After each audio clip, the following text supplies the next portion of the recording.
Hello, and welcome to the Healing Dreams Project, exploring projective dreamwork for your health and wholeness with hosts Billie Ortiz and Dr. Royce Fitz. I'm the producer Viviana, and today we will explore Julie Tara. In the stillness of the heart lies a vast lake, unfathomable in its emptiness and full of promise. A pebble dropped into this pool would send ripples resounding into the night sky, wobbling the stars in their positions. A pebble dropped into this pond would echo the longing of every child's soul for home, bringing dreams of peace. Who awaits your presence here? Only the beloved. The one who drops the pebble is the pool. The one who celebrates remembrance, who dances in the totality of being. The one who always loves you. Beautiful. Thank you. We just heard poetry by Julie Tara. Julie's first career was as a professional ballet dancer with the Royal Ballet in England and the Dutch National Ballet in Holland. Her second career has been as a practitioner, teacher, and business owner in the field of energy wellness. Julie joined the Japanese health and wellness company, Nikken, as an entrepreneur and became the fastest woman to reach the highest leadership rank of Royal Diamond Consultant. Now, as Nikken's International Wellness Ambassador, it is her joy to teach on a living, vibrant life, especially via her podcast called Inspiring Our World. Julie is the author of the book Songs of Gaia, Devotional Poems to Nourish the Heart, and is a keynote speaker, leadership coach, lifelong dreamer, and mother of three. Julie lives in Boulder, Colorado, basking in the creative power of the Rocky Mountains. Welcome, Julie. Thank you so much. It's my pleasure to be here with you all. I'm excited about this. So thank you for coming today. And I was just talking to Royce before we got started, and we're both familiar with your dreams. And we know that Julie has a history of dreaming very magical images. So I'm excited to meet her dream today. Thanks, Billie. So when you're ready. Okay. Julie, yeah, we can just dive right in. Super. So I called this dream Soul Swan, and I dreamt it on November 20th of 2022. Well, that's a lot of twos. So I'm with many people by sacred pools and rivers in India, I think. I'm with someone, a child, I think, and we go exploring further away from the others by a big, wide river.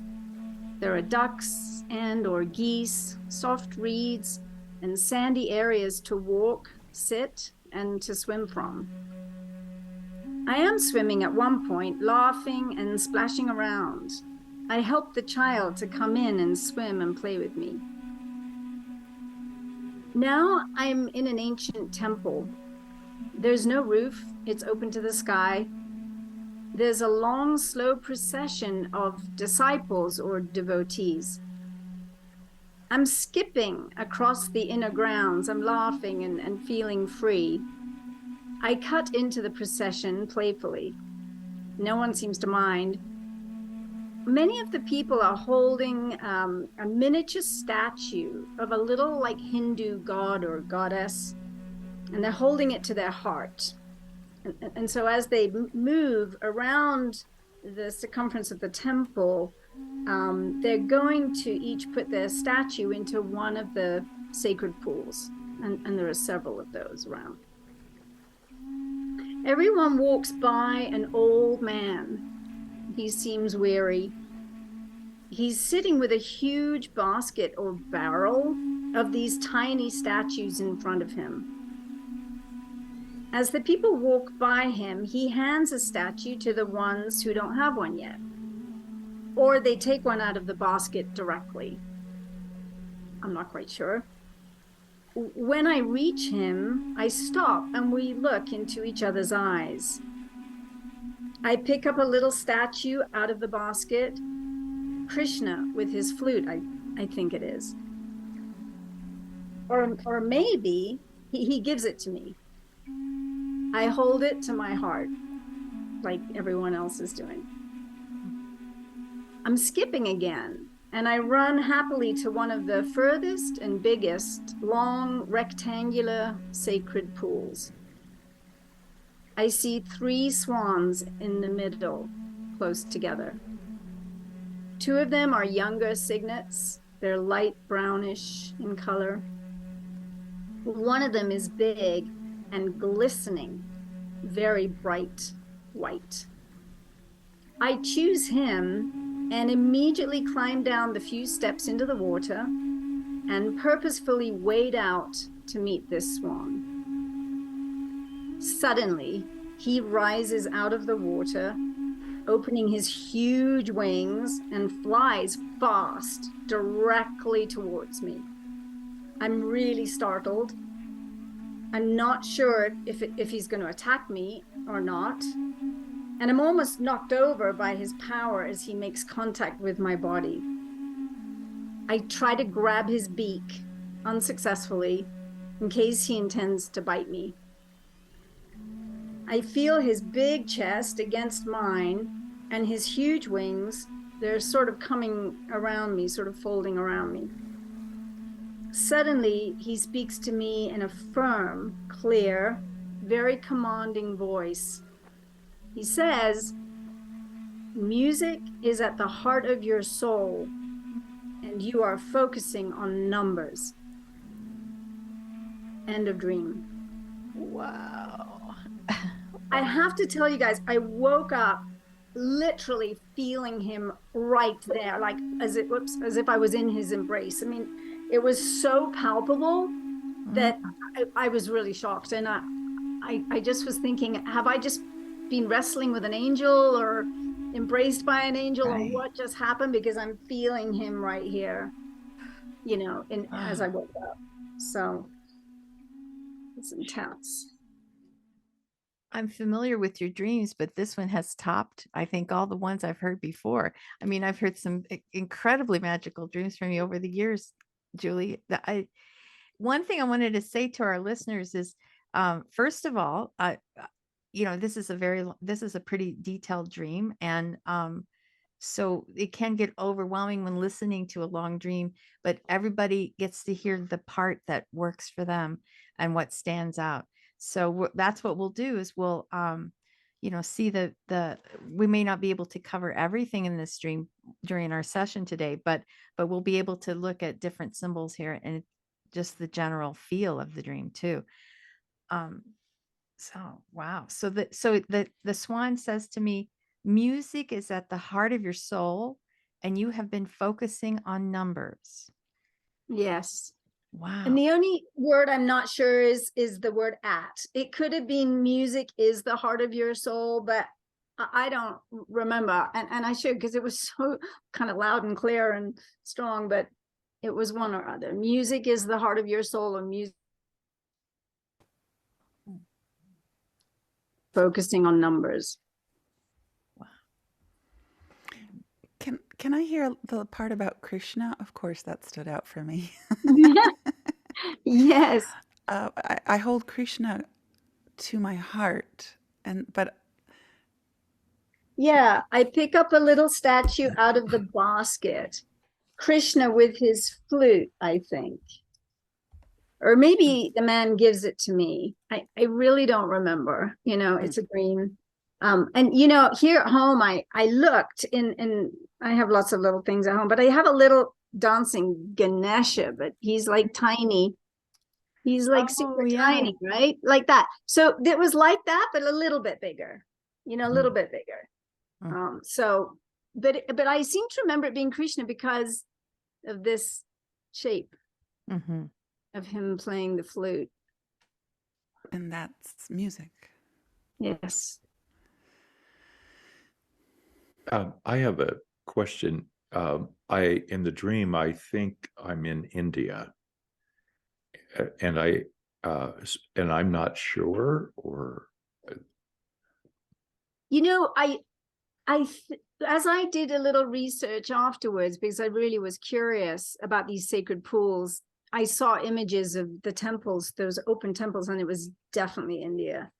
It was just definitely India. And the pools are called sarovars. And they're like sacred pools where you go to bathe and wash away your karma, something like that. Right.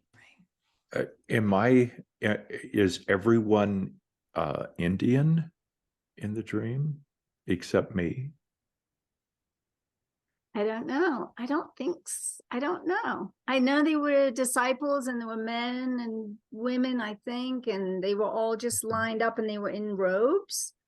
And I don't know if they were. Am I in a robe?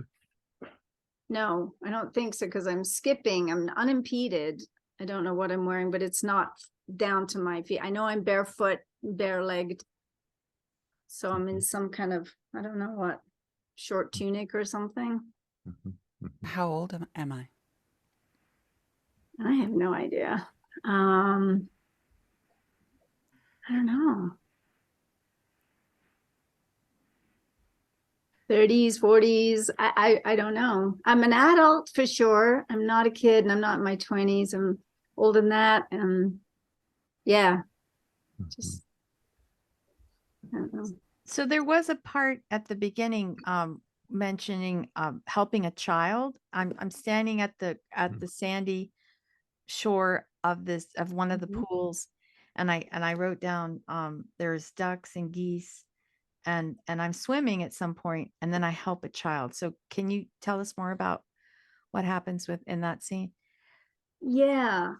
So even at the beginning, it starts with I'm with someone, I think it's a child, and then we start exploring further away. Then I'm swimming at one point and splashing around, and I help the child come in and swim and play with me. I think you're gonna ask, is a girl or a boy? Honestly, I don't know. I'm so sorry. I don't. Like any idea about age, like toddler or older? I would say somewhere like 7 to 9, somewhere in that. Not like super tall, definitely not toddler, definitely not too young. But non-gender specific. Yeah. Okay. And because everybody's kind of in these silky robes, and so there's no way to tell by clothing or anything either, because everybody's wearing kind of The people, clothes. the disciples, that comes in the next part of the dream. So at this point, I see. There were other people, but I don't remember any any kind of robes or anything. So as the dreamer, after I help the child, then suddenly I'm in I go into the temple, which I say is open at the top. Is it? Yes. No. It's just like a perimeter, really. It's just a sort of big rectangular perimeter of temple pillars. And there's, no top. I don't think there was ever a top. Right. In my dream, there's something important about that scene of helping the child, which seems to guide the rest of the images of the dream. I don't know exactly what to do with that yet, but it seems to be an important piece. So that's what's popping out for me. So go ahead, Royce. Sorry. I may have forgotten, but in this dream, there does seem to be a kind of a flow from beginning to end. And I know, I was going to ask has the dreamer ever been to India? No, I never have. Although I do resonate with some of the Hindu imagery and also Tibetan imagery. I mean, I think with my last name, Tara, she's, Tibetan goddess of compassion. So I've sort of I have tankas in my home. I have statues of Tara and also of Sarasvati and some others. So I think for me, this needs to be honored, lifted up, that I have a spiritual, psychological connection with aspects of Indian life and spirituality. And so this helps me because in my waking self, I'm not just inventing something that is so random and beautifully outrageous. The dream starts with me. The dream starts with acknowledging my deep connection with what I know as a major aspect of Indian spirituality and location, geographic location. That feels important to lift this up and say that. Yeah.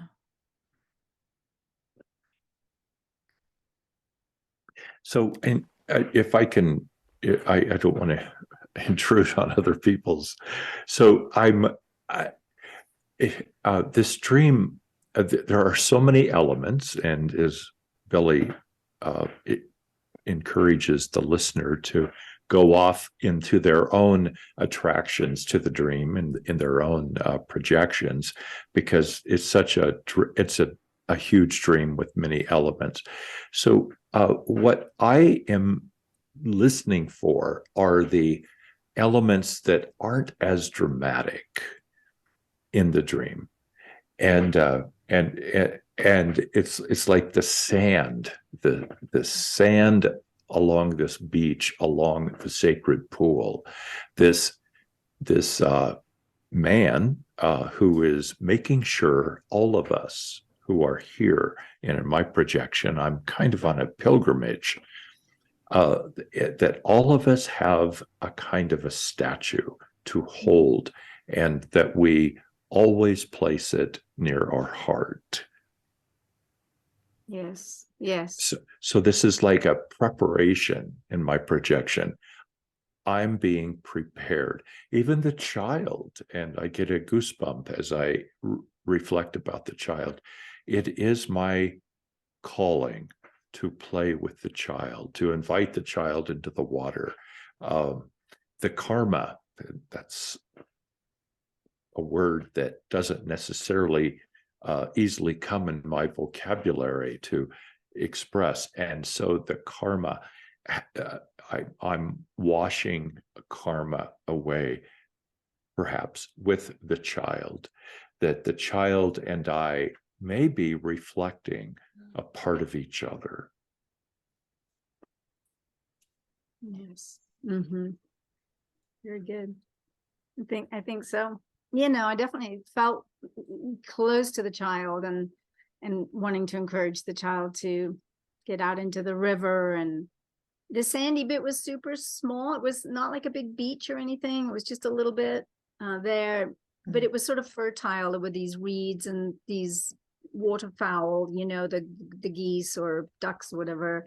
It was a little rich part. I felt like it was a big river though. It was like, you know, like the Ganges or something like that, you know. It was a big, but it was peaceful. It wasn't scary to get in. Well, what I see now is that this isn't a pristine beach. This is an earthy beach. There are waterfowl there. There are weeds, perhaps grass growing in the water. And that feels important. I could have made in my dream a beautiful, pristine, you know, white beach, et cetera, et cetera. This is a very earthy beach and along the river, which seems very normal and very natural. That feels important. And then this man who feels like an important entity in the dream world and in the spirit world, making sure all of us have these little statues. So that like he is saying to me in my projection, I cannot fully experience that to which I am called unless I have this symbol, this metaphor that I hold deeply to my heart.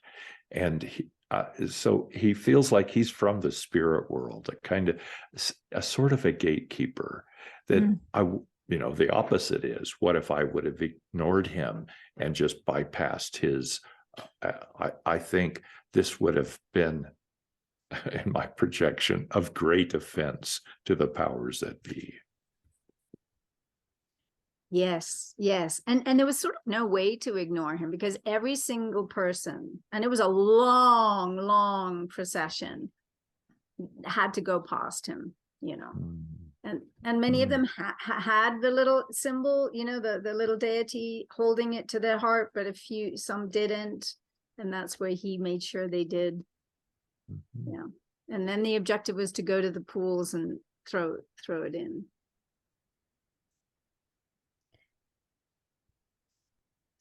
I see Viviana's hand or something.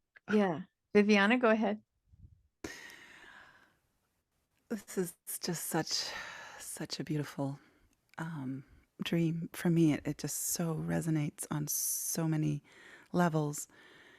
Going back to what I said before, Krishna, the reeds that come up in the beginning, the flute is made of a reed, or the initial flutes were made of reeds. And the tying in with the last statement, music is at the heart of your soul. So music is at the heart of my soul. And the old man is handing the Krishna, who plays the flute, to those who don't have one yet. So he handed me one, I think, or maybe I grabbed it. So it's almost like it's doubling the fact that music is at the heart of my soul. And the fact that November 20th, 2022, there's two there. There's two, well, there were three swans, two younger ones. Two is the high priestess in the tarot. I very much resonate with a high priestess symbol as a goddess, as a goddess of music, as the goddess of dance, as the goddess of the arts. And in this, very much struck also with the fact that there's so much joy throughout that I'm feeling. When I'm swimming, I'm laughing and splashing around. There's the child that's with me, or part of me, or reflecting me. We're just, and there's this ancient temple. It's just, I'm just exuding this goddess energy that's coming through. Along with this carefreeness, this just almost bliss, I feel. It's like in a way, it's also affirming the fact that I am a goddess and feeling bliss and projecting bliss in my world. And at the same time, the big message at the end, where I would ask the dreamer, music is at the heart of my soul, and I'm focusing on numbers. What does that bring up for me as the dreamer, specifically? Yeah, well, when I woke up, I felt like it was a loving reprimand. It was just like, hey, what are you doing? You're over here instead of over here. And I've definitely been concerned about finances. I haven't been feeling super joyful, skippy, happy in my life. I haven't been playing music for a long time. I do dance, and I work out, and I do, gyrotonics, which is sort of a dance type thing. I can never not do that, but for whatever reason, I put away, I have a piano behind me, and I haven't been playing it. I have a clarinet that I haven't played for a long time. So I felt like it was just like a redirection, like just stop worrying, like trust abundance, trust life, trust that you're supported, which I haven't been, and just kind of, you know, refocus. And I have taken some actions. I have definitely taken some actions since this dream, because it was so powerful. One was that I got a little swan to, you know, to look at, a white swan from the toy shops, a little plastic white swan. And I took my clarinet in, and it's being repaired and refurbished so that I can start playing just for myself, even not necessarily to join a quintet or something, although maybe one day. And today, actually, I started playing the piano a little bit for the first time in months and months and months. Mhm. So those are some positive, kind of just really objective actions that I'm taking. Yeah. It's so rare that the dream comes and says, this is what it gives me the clear instructions. And then as a dreamer, I take action, because, you know, wouldn't it be easier if our dreams did say that often and say, like, this is the Billie, this is what you need to do right now. And then, oh, right. Okay. So, you know, because everything's always so wrapped up in metaphor. What I wanted to say about the little statues that everyone is holding next to their heart. Some have them and some don't. I think about the practice of namaste and the idea that the light of God within me salutes the light of God within you. So there's some piece of how we're all connected with that, regardless of our gender, our background, our race, our religion, whatever. We're all connected by that divine spark. And I'm not sure what to do with the ones that don't have it, though. And the guy gives it to them, though. So it's almost like this. Like, I liked Royce's projection on this man, this kind man that is handing out the statues. That he's the gatekeeper. He's the one that helps everyone to remember that spark is within. It's like, oh, right. Oh, yeah, sure. And I think that might be in my version. That's probably the ambiguity of, like, either I grab it or he gives it to me. I don't know which, you know. So there's this feeling of, like, it's already been there, though. See, that's the metaphor in my version of the dream. It was there all along. So it's a reminder. It's and I love that you bought the little swan to honor the dream too, because I think that's a really powerful thing to do. Even if whatever it is, if I've told people that have dreamt about bears, go get a little bear, if or whatever it might be, because it's just a reminder that it's always with me, and it always has been. I just sometimes forget. And maybe that's why that sometimes it feels like that the people don't have it, because, oh yeah, right, I forgot. So in my dream, there's still that the swan is giving me that precious gift of, like, I already have it. It's already within it. I don't need to keep seeking out and look, and as focusing on numbers. There is that divine, and the more that I, as the dreamer, play music, the more that light will increase and brighten within, and I'll be reminded of it. Yes, that definitely resonates. You know, it's interesting too, because what's coming up is when I was little in Cambridge, one of my favorite things to do is go sit by the River Cam, which is not a big river. It's significant enough, but it's not a wide river. And I would sit with the swans. I would sit under the willow trees, and I would sit with the swans and talk with the swans. There was a little island called Swan Island, and I just loved the swans. There was just something about them that was just so lovely for me. And yeah, and the more I feel into the child at the beginning of the dream, the more I feel like it was a girl, but not like girly, just a girl, but, you know, fairly androgynous, you know, like just kind of the key thing was she was a child. But as I'm feeling into it deeper with you, I'm feeling, yeah, it was a girl. Yeah, but not a girly girl. Sitting with the swans just reminds me of Swan Lake and the fact that the dreamer later became a ballerina. Yes, and I loved Swan Lake. I was one of the little swans in Swan Lake. It's a it's a lovely, it's, four of you. It's fast. It's actually really difficult. It's a very difficult dance because your legs just go numb because it's so fast. And but I always loved it. I loved the feathers, the real feathers, was always real feathers in your headdress, real feathers in your tutu. And I always felt like a swan when I did it. I felt like I morphed into a swan. Wow.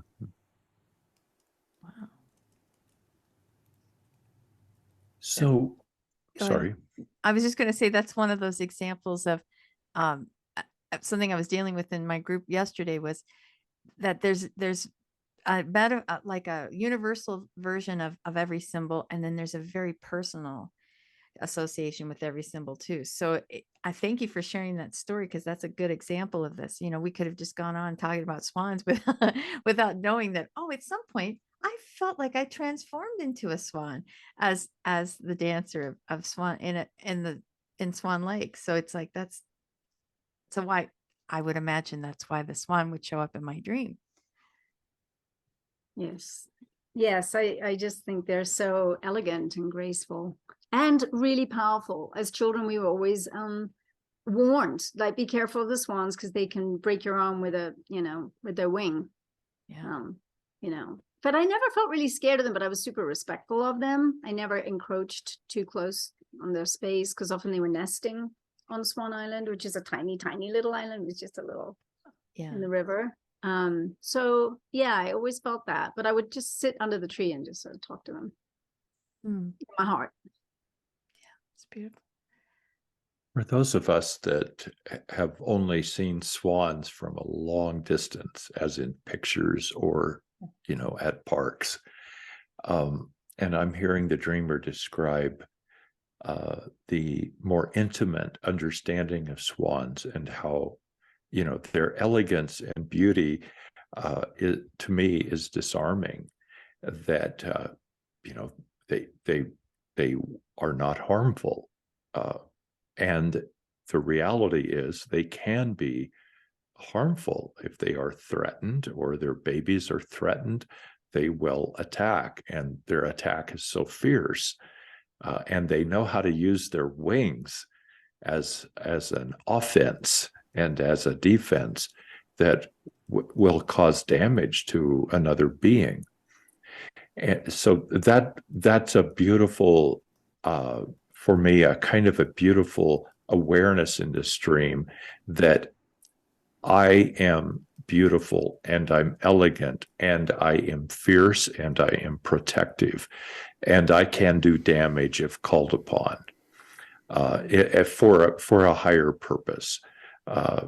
So I'm wondering about myself in this dream, about how do I need to use my swan energy in a way that is fierce and challenging and aggressive. The swan in my dream, I assume, sort of flies to me and bumps me breast to breast, chest to chest, heart to heart, and confronts me. So in my imagination, this is a powerful realignment message. I need to be realigned. And I still, so music and math, I think you all who are better at both than I am, they're related, correct? And so why is the swan saying to me, I've been focusing on numbers, my heart is really music, but it's the same thing. I mean, my layperson reaction is to, I'm very puzzled about this. And this is where I'm wondering if the message I hear is not the message that I am needing to explore and process. What if numbers and music are meaning something else, not because the dream is trying to confuse me and speak in code, yet the shock of what's happening, I'm so startled.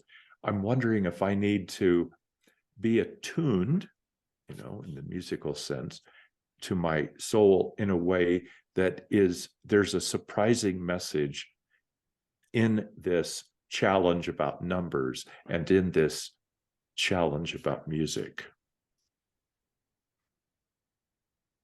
Yeah, I always remember hearing about, that Einstein was a violinist as well as, such a great scientist, and that connection of music and numbers. And I know when I studied, music, harmony, and counterpoint with the idea of maybe composing, I found it really challenging because I'm not very good with numbers.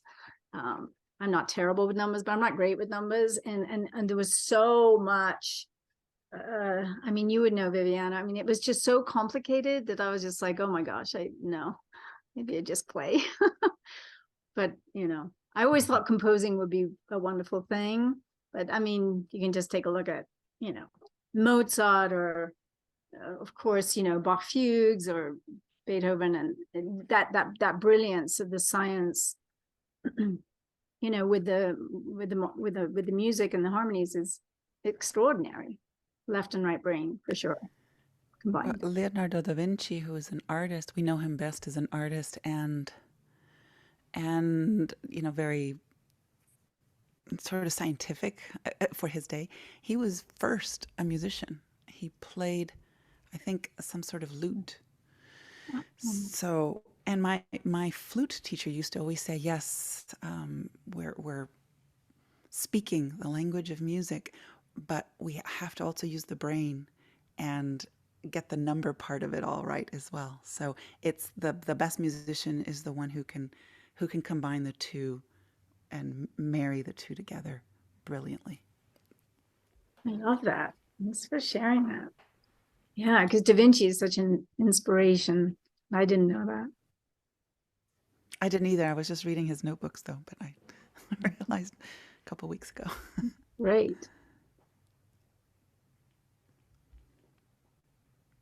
So this dream has, again, this elegant flow to a dream. I want to call the dream a person for some reason. A flow to her. And every element is important to have in the sequence that the dream offers. And so where the dream begins and where the dream ends. So I don't know where to go with that except to lift this up, that feels very important. And there's a kind of a spiritual / philosophical wrestling match that I have because of this dream. And this is my projection. Numbers are very, very difficult for me. And the way I would overfocus on numbers is to avoid them, which means at some level I'm focusing way too much on numbers. And also this piece about this is my projection again. I worry so much about numbers in the waking world, like how to pay the bills, how to save for this, how to do this, blah, blah, blah. And those are important concerns and worries. And it almost seems like that's too easy for me to focus on again in the dream, because I do get obsessed this way. Again, this is my stuff. And then I lose the sense of beauty and magic, the sense of spirituality that other aspects of my soul are trying to highlight. So, and I'm thinking out loud, obviously. So when I look at what this challenge is from this amazing bird that challenges me. It's to look at my anxiety. How do I distort my callings with my normal and abnormal experience of anxiety in my being? And I do that. I get sidetracked by anxiety, by worrying, in tiny ways and in huge ways. Whether it's, that I believe that nuclear explosions are going to happen in sometime in the near future, which I dread, and I also worry about my paycheck. So it's the big and little things that I allow to take me away from my awareness of the deeper callings that are way beyond the importance of whether any of this stuff happens. It's so interesting because as you're speaking, I'm thinking, for 23 years, I was very focused on numbers with building a huge Nikan business. And that's a lot of numbers every month. And you got to get the numbers right and in the right places. And I was actually really good at it. In that way, I was good at numbers. But if you give me an arithmetic problem to solve, I'm like, oh, I don't know. But with that, it had a huge focus on numbers. And then I think I just wanted to make a shift and wanted to move away from that. And yet not making the same income that I was making when I was focusing on the numbers, if that makes sense. Mm-hmm. So it's just interesting paradox or conundrum of, I think, bringing it all together, as you say, those different aspects. Yeah. I just, at this age, I'm 66 and I really don't want to kind of miss the key focus of my life. And, when I was in ballet full on, I did want to become a clarinetist. And my mom said, oh, you're so far along with ballet, which was true. Just keep going with the ballet because I was almost there at the company, at that point, almost, not quite. I was 14. And I remember feeling really disheartened. And I've been reading this book, The Genius Myth by Michael Mead, whom I really enjoy. And he's talking about how we all have our, key talents, and they often come at the age of sort of, I think he said like 9 to 11, somewhere in there. So I've been thinking about that. I'm just like, well, I knew I loved ballet. I started at 3, but at 9, I got really focused to do it professionally. I started the clarinet at 9. And I was teaching myself piano from younger, and writing came up a lot during those at 9, 10 years old. So, I've just been like, how does it come together so that I make sure that during this lifetime I bring it, and I think I've just lost a lot of confidence, and I feel like I've been in a cocoon for a few years, and I'm restless, and I want to get out of the cocoon, and I want to fly, but I'm not sure that I have the confidence to do some of the things I'd like to do. So I decided this year I would write a fairy tale. That's just one thing I've committed to, is writing a fairy tale and using, my autobiographical life as, template for that, and play clarinet and piano. And compose. And compose. Right. I'd love to compose songs. I would love to. Well, you can. This is the dream that's telling me that. I see it. The dream is telling me that. It's easy to not use the word I. Yeah. So I, watching you, and those that are going to watch this on YouTube, they, to see Julie's enlightenment, the energy when the dreamer was sharing those new goals at 66 and on. I would call them more than goals. It feels like callings. Mm-hmm. That this is how I want to spend the next 66 years. Yeah. Wow. Thanks for all that, Julie, and thank you for sharing that. It's amazing what the dreams open up for us. You know, often when we're talking about it, it's like, oh, right, there's that. And it's like, they're always encouraging us to move towards our authentic self and help us to remember forgotten talents or remember things that we've had to put aside or are forgotten about. And I keep coming back to this image about the people carrying the little statue to the heart. I mean, that one is just really resonating for me. And then they take it and put the statue in the pool, right? Yes. So Yes. that's some sort of sacrifice there. It's like taking that spark, as I had, my version of it was that representing the spark of the divine within me. And I'm taking that and I'm giving a sacrifice to the divine. Here I am, here's me. In my humbleness, I come and I give what I have.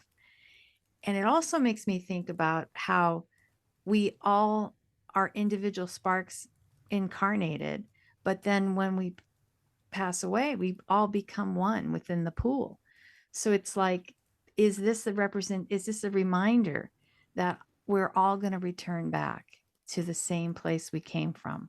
And because this comes in the imagery of India in my version as the dreamer, this is, and I even mentioned the Ganges is where we wash away the karma. So this is a place of letting go, sacrifice, remembering that we're all one. I love that. Yeah, that really speaks to me. Julie, were you going to say something? No, I just said I love that. I love that. Yeah. Okay. It feels exactly right. Yeah. We're all going to die, and very few of us have much information about what that will look like and when. And yet the dream is saying to me, I'm going to die. And at 66 or whatever age I am, which is a tad bit more, it's like Billie used the word authenticity. The dream does not want me to die without deeper and more full authenticity. And that's where, when I was I'm a little embarrassed, but I was talking about my anxiety about life and how my anxiety gets in my way from relaxing and being with the music, with the calling, with the flow of my being and the being of the world, the beings and being of the world. So that's really inspires me that I have to have a slam of a wake-up call by this elegant spiritual being that hits me breast to breast, heart to heart, to recall me, to remember me, to be more of who I am and my gift to the world. And I don't have to be beautiful. That's not the point. I have to be authentic in order to die well. And that is what I feel like this dream is challenging me to be awake to, dream to become real, more authentic. And again, I need to underline, this is a dream of aging in my projection.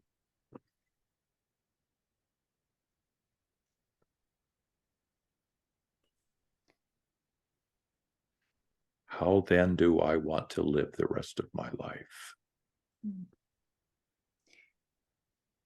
I'm reminded that I have wings. That's why the big swan wraps. I even wake up as the dreamer and I say, whoa, I felt this palpable feeling, this embrace from this magical swan god.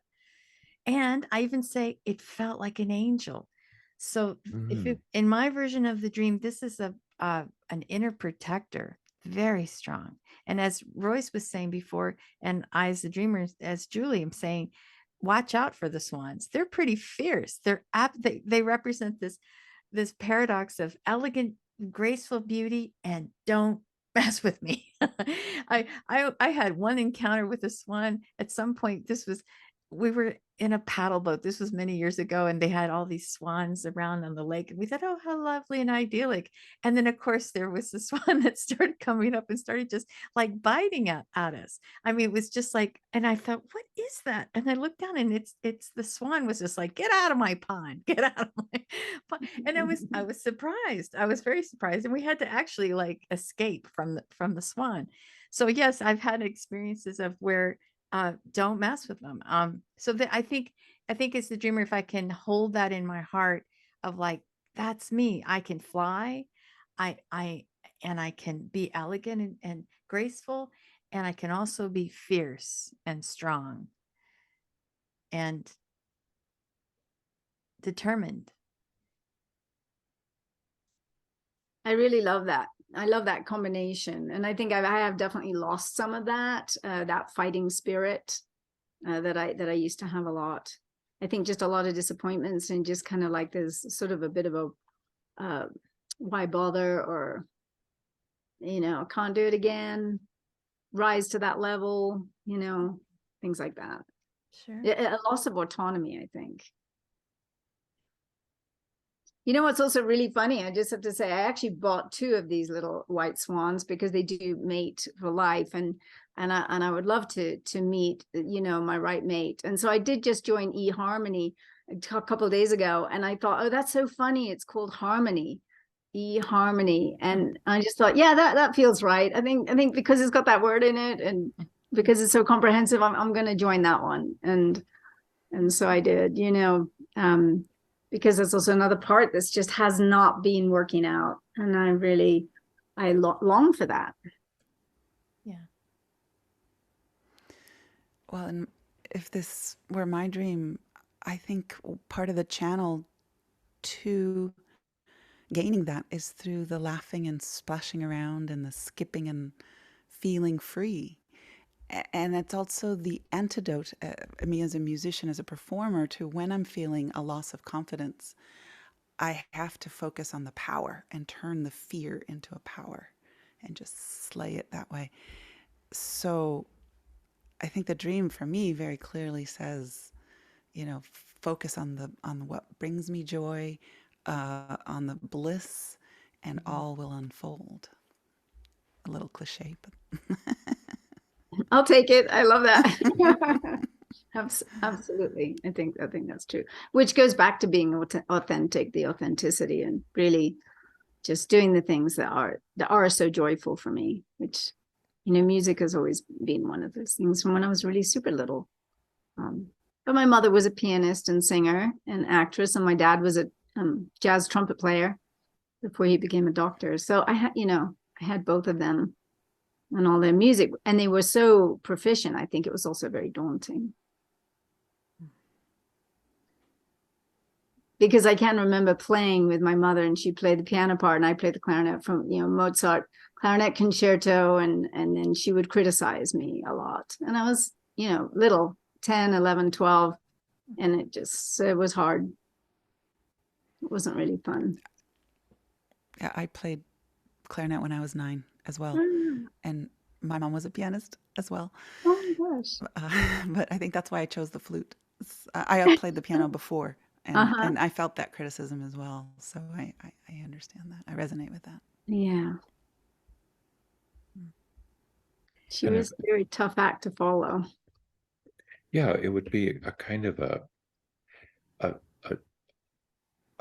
risk of becoming perfectionistic in a not healthy way.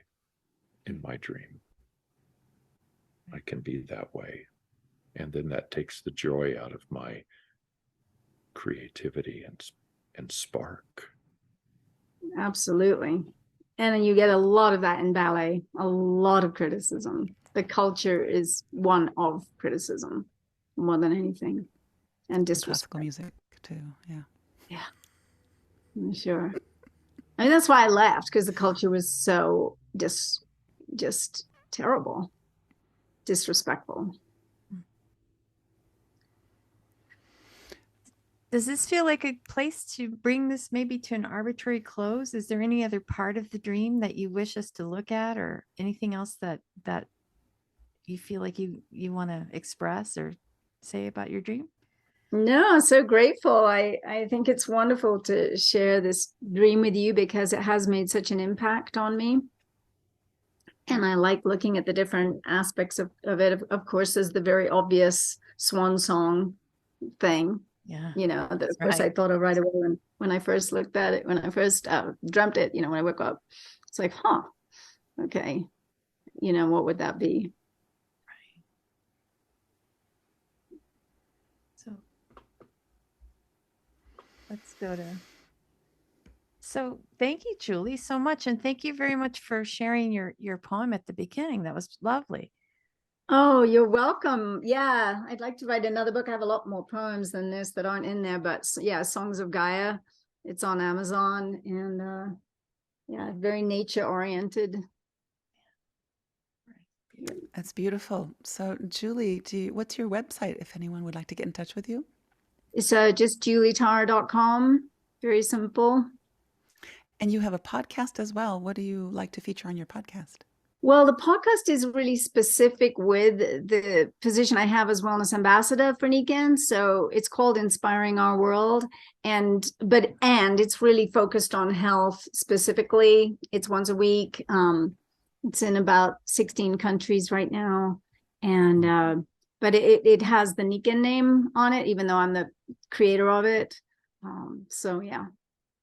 I'm thinking to start up one of my other podcasts again, because I did start a couple of them, but myself. And one of them is Radiant Wisdom of the Mystics, where I was reading sacred texts. And so I have some books here right now, actually, that I'm looking to dip into to just reinvigorate that podcast. And then I have another one, The Adventures of the Awakened Heart. And those were stories of transformation. And that was much more broad, with anyone and everyone. Like, I'd love to have all three of you do one with me. So I might reinstate that as well. Wow. That's a lovely thing about podcasts, is you can take a break and then you can come back to them. Well, all those titles sound like something I would follow for sure. Thank you. I hope you do reinstate them.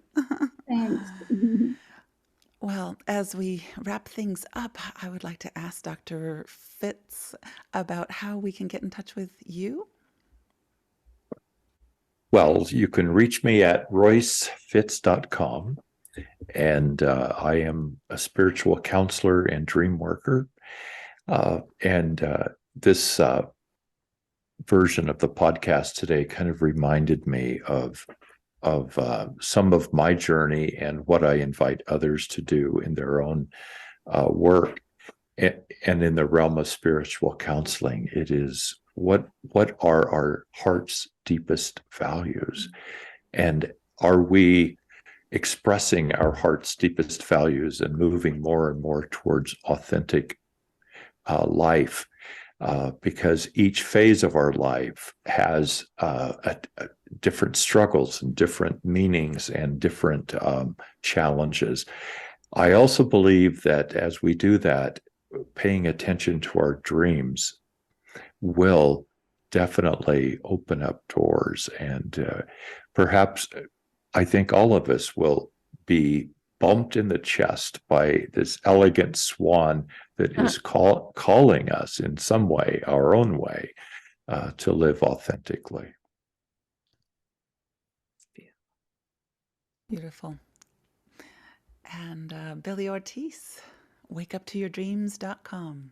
Yes. Tell us about what's going on over there.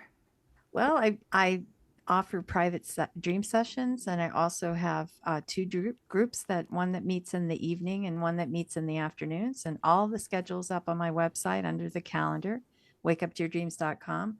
I also mentor and help train people to become dream workers themselves. So I'm starting another round with the Rocky Mountain Institute of Projective Dreamwork, and all the information is available on my website, wakeuptoyourdreams.com.